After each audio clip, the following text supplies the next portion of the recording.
Ya, saudara, tim sepak bola Nusa Tenggara Timur lolos ke 8 besar setelah mengalahkan tim Gorontalo dengan 4 gol tanpa balas di lapangan Belang Paseh Sigli pada Senin kemarin. Dan kemenangan tersebut membawa NTT masuk babak 8 besar PON ke-21 Aceh, Sumatera Utara. Kick-off babak pertama dibunyikan oleh wasit Ismail. Kedua kesebelasan bermain dengan tempo sedang. NTT menguasai tempo permainan dengan mengurung pertahanan Gorontalo dengan serangan silih berganti. Pada menit ke-37, NTT berhasil memecah kebuntuan.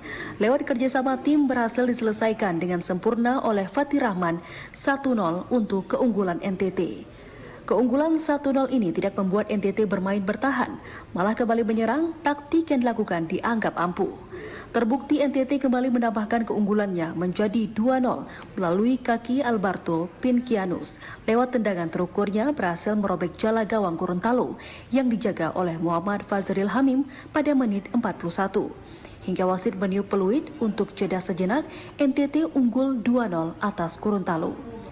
Merasa tertinggal, tim PON Gorontalo membuat perlawanan, namun malangnya malah kebobolan pada menit ke-77. Lewat pemain pengganti Glaudensius Efrem Abi 4-0 untuk kemenangan NTT hingga peluit panjang dibunyikan oleh wasit Ismail, pertanda berakhirnya pertandingan. Dengan kemenangan tersebut, tim PON NTT dipastikan lolos ke 8 besar dengan mengumpulkan 7 poin dari 3 pertandingan yang dilakoni. Sementara tim PON Gorontalo harus angkat koper lebih awal di PON ke-21 Aceh Sumut pada cabur sepak bola putra Grup D. Dari PD, Hasbi, TVRI melaporkan.